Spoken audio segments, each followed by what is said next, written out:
먼저 이런 질문을 한번 드려보겠습니다. 이 통합이 먼저냐, 적폐청산이 우선이냐, 어떤 것이 대통령으로서 우선 과제일까, 이런 부분인데 어느 분이 먼저 답변을 해주실까요? 제가 먼저 좀 시작할까요? 네. 통합과 개혁 두 가지가 상반된 개념이 아닙니다. 소위 청산이냐 통합이냐를 지금 논의하고 있는데 이 두 가지는 동전의 양면과 같은 것이죠. 청산을 해야 개혁이 가능하고 진정한 개혁이 있어야 우리 국가 공동체 구성원들이 그야말로 공정한 질서 속에서 공정하게 기회를 누리며 살 수 있게 됩니다. 그게 진정한 통합이죠. 부패한 청산되어야 될 세력들하고 손을 잡으면 청산이 불가능합니다. 또는 명시적으로 예를 들면 대연정처럼 우리가 청산되어야 될 적폐 세력과 손을 잡는 것은 아니더라도 혹여 그 뿌리가 같은 기득권자들과 실제로 손을 잡고 있으면 그야말로 기득권 대연정이 될 가능성이 많죠. 그래서 그런 면에서 보면 진정한 개혁, 우리 국민들이 바라는 제대로 된 공정한 나라 만들기 위해서는 적폐 세력의 청산이 정말로 중요하고 그것은 공정한 나라를 만들기 위한 그야말로 대전제다. 공정한 나라 만들기 그 자체다. 그래서 대연정이라든지 기득권 대연정, 실질적 기득권 대연정 이런 형태로는 청산도 불가능하고 개혁도 불가능하고 변화도 불가능하고 국민이 바라는 나라, 새 나라, 공정한 나라 만들기 어렵다. 이렇게 말씀드리고 싶습니다. 대연정 얘기가 나왔으니까 아무래도 안희정 후보님이 답변하시는 게 이어가는 게 좋을 것 같습니다. 어떻습니까? 이 통합과 개혁이 얼뜻 보면 통합이 먼저냐 개혁이 먼저냐 이렇게 얘기하십니다.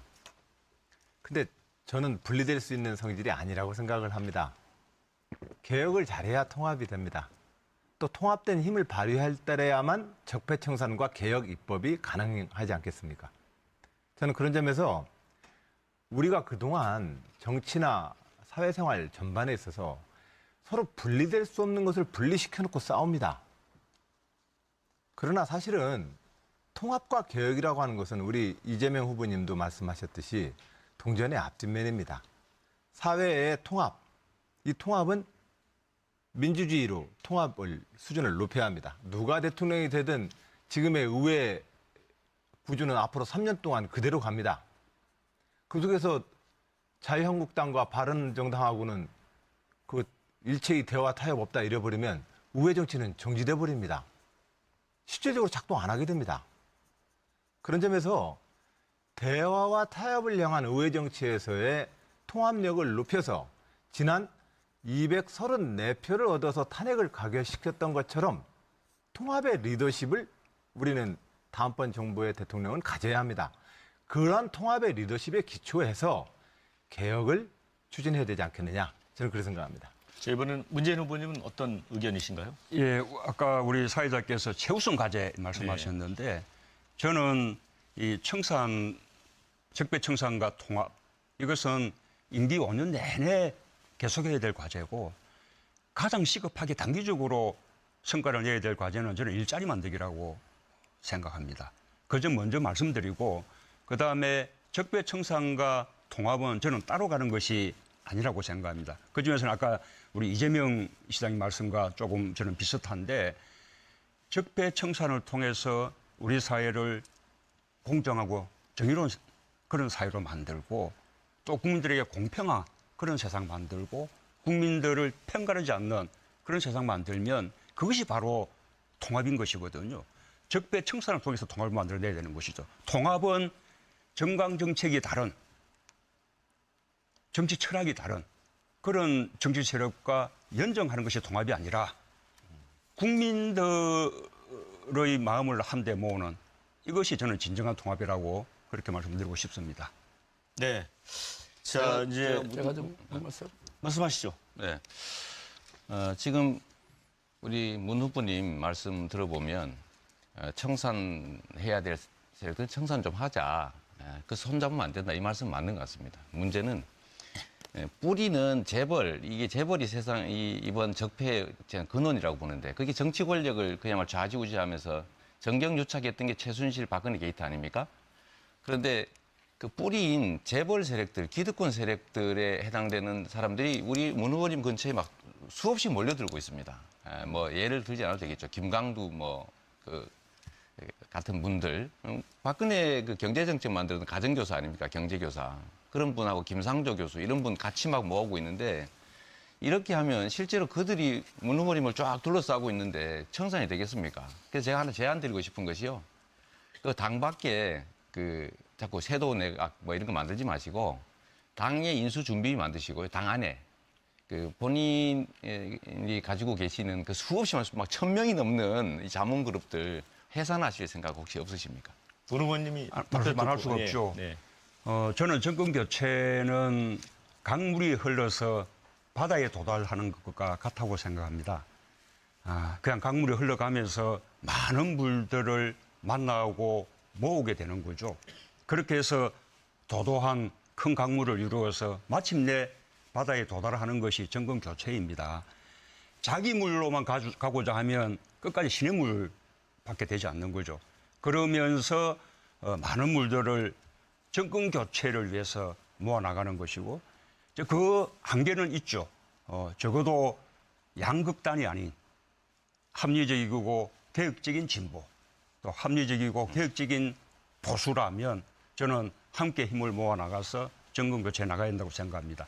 정권 교체를 위해서 다 힘을 모으고 있는 과정이다. 그것이 정권 교체의 능력을 키우는 것이다. 경비원 동사시키고 이런 의혹 있는 분들을 다 그런 모아가지고 최성 후보님한테 정권 교체가 말씀하실 되겠습니다. 저는 이 모든 게 사실은 자유한국당하고의 어떤 제 결론부터 우선 말씀을 드리면 국가개혁과제와 적폐청산에 합의를 해야 대연정을 합니다. 이 얘기를 누차 말씀을 드렸는데 자유한국당하고도 한단 말이냐 자꾸 저를 공격하십니다. 제 말씀을 다시 한번 드립니다. 국가개혁과제에 합의를 해야만 연합정부를 구성할 수 있습니다. 그런데 지금 저를 자꾸 자유한국당하고 연정한다는 쪽으로 몰아붙입니다. 매우 정치적 공세입니다. 바로 이게 이런 식의 대화가 구태정치입니다. 아니 근데 지금 그리고 저는 자유한국당과 아니, 지금 말씀 하겠다고 듣고요. 하셨잖아요. 네. 아니, 연정을 하겠다고 당연히 하셨잖아요. 자유한국당도 연정의 대상이 됩니다라고 그러니까 얘기한 겁니다. 그거 물은 거죠. 당연히 우리는 안 그 된다고 연정의 보는데. 대상이 되는 것은 대화를 해봐야 될 거 아닙니까? 그걸 대화를 예. 해봐야 지금 돼. 현재 그 나머지 얘기 한번 그리고 해볼까요? 적폐청산에 조금만 얘기 대해서 듣고 말씀하셨는데, 기회 드리겠습니다. 예. 예, 적폐청산에 대해서 후보들이 말씀하셨는데 적폐청산 어떻게 하시겠다는 것이 저는 이해가 안 갑니다. 대통령령으로 다 적폐청산이 됩니까? 기본적으로 적폐청산을 향하려면 많은 개혁 입법 과제들이 필요한데 의회랑 어떻게 대화하실 것인지 저는 그런 점에서 통합의 리더십을 강조하는 것이고 다음 정부는 의회하고의 협치 수준을 높일 때라야만 개혁 과제도 실천할 수 있다. 이 말씀을 드리는 것입니다. 그런데 문 후보님 같은 경우는 적폐청산을 외치면서 실질적으로 이재명 후보도 거듭 지적을 하지만 실질적으로 적폐 세력을 문 후보님 캠프에다 죄다 받아들입니다. 내가 하면은 다 그냥 개혁적인 겁니까? 저는 문 후보님의 그 말씀에 대해서 이해할 수가 없습니다. 네, 문 후보님이 아무래도 말씀하실 차례인 것 같습니다. 대연정에 대해서 조건을 분명히 했는데 왜 자꾸 나무라느냐 이렇게 말씀하시는데 그 이유는 지금 대연정을 말하는 시기가 잘못됐기 때문에요. 우선은 협치하고 연정은 다릅니다. 언제든지 야당 세력과도 끊임없이 대화하고 소통해야죠. 그것이 협치인 것이고 연정은 장관직도 나누고 정부를 공동으로 수립하는 것입니다. 그런데 지금은 선거 시기거든요. 지금은 저 문재인이 더불어민주당과 함께 우리 더불어민주당을 만들려고 하는 겁니다. 정권 교체를 통해서. 그런데 이 시기에 저 문재인과 더불어민주당이 왜 수권 영역이 있냐, 우리를 지지해 주십시오 하지 않고 경쟁하는 정당, 맞으면 적폐 세력인 정당과 연정할 테니 밀어주십시오. 이렇게 하면 시기가 아니라는 거죠. 근데 잠시만요. 이 대목가 하나, 아니, 이 대목가. 이 말은 마무리해야 되니까. 마무리하고 그래서 짧게. 연정이 이런 부분들은 정권 교체를 하고 나면 그때의 정치 상황에 달린 거라고 봅니다. 저는 아마 정권 교체되면 제가 짐작컨대는 국민의당은 원래 정권 교체의 방법에 대한 차이 때문에 갈라진 거기 때문에 저는 국민의당과는 자연스럽게 저는 통합될 것이라고 생각합니다. 그리고 정의당과는 정책 연대를 통해서 함께할 수 있고요. 그러면 자연스럽게 과반수가 되는 거죠. 굳이 대연정까지 갈 것도 없어요. 혹시 만약에 옛날에 영국이 전시 때 전시내각을 만들듯이 뭐 우리도 엄청난 공단을 꺾게 되면 그때는 거국중리 내각 할 수 있을 테죠. 제가 지금은 대응력을 말할 때가 아니다. 네, 그러면 사회자님. 안 후보께 기회를 제가- 잠깐 드리고 이재명 분의 저 순으로 관련된 드리겠습니다. 거라서 같이 한 번에 답하실 수 아니 여기서 있겠네요. 먼저 하고 하시죠. 그럼 이재명 순서상. 후보님 관련됐답니다. 먼저 하시죠. 먼저 먼저 하죠. 하시죠. 그게 좋을 것 같아요. 그다음 우선은 저하고 답변해주면 좋을 것 같아요. 우리 안 후보님은 계속 의회에서 뭔가 새로운 법을 만들어야 개혁이 가능하다 이 말씀을 하시는 것 같아요.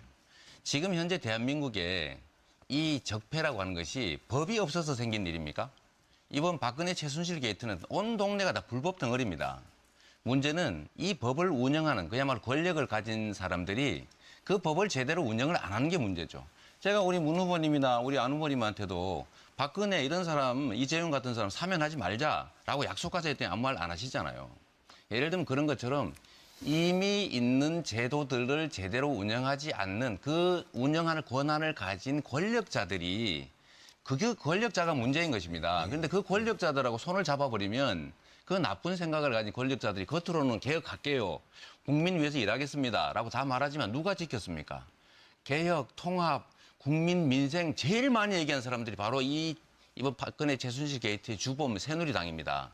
그런데 그 약속을 믿고 연정하겠다는 게 첫째 말이 안 되고